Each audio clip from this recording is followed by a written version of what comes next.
Magluluto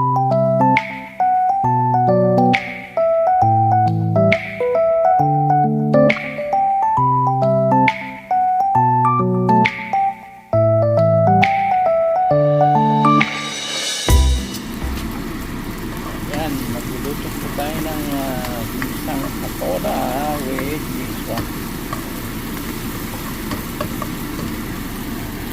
Ayan po siya, naiwan natin. Ito yung piniling. Meron pa tayong nalagay na isang sopra. Iiwain ko pa. Isa muna tayo, ha?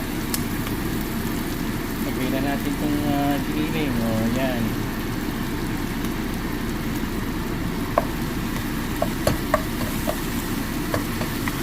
Sunod natin yung tokwa. Iwain ko lang muna. Yan po ang ating tofu. Ayan o.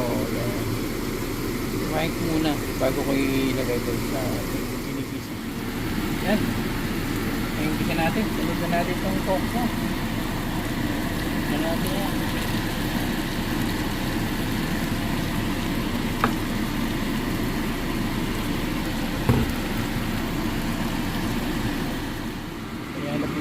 Medyo okay na.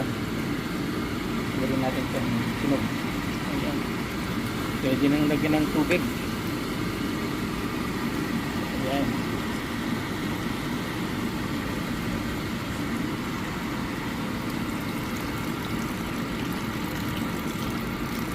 Ayan. Ayan na po ang miswa. Ayan din nating kumulo ang tubig.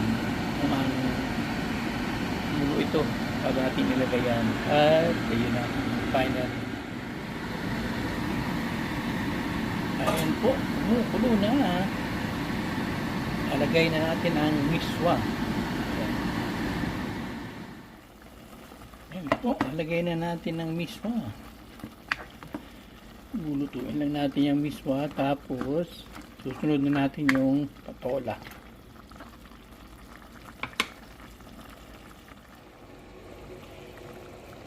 Po, kumukulo na. Lalagay na natin itong patola. Yan.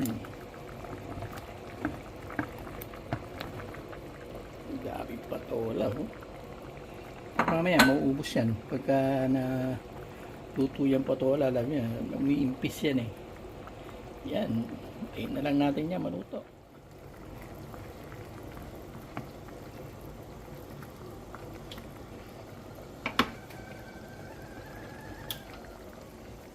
Natin. O, ayan. Luto na po. Pwede na nating patayin. O, sarap na ating patola. Ayan. Patayin natin. Dahil naluto na natin ang patola. Ito naman. O, boneless milk fish and season. Ayan. Sarangani Bay, prime bangus. Ayan, yan. Piprituhin natin yan. Ayan po, piniprito na natin ang ating bangus. Takpan natin at tumatalsik. Ayan po, luto na ang ating pritong bangus. Hindi ko na binidyo pag prito, tumatalsik kasi.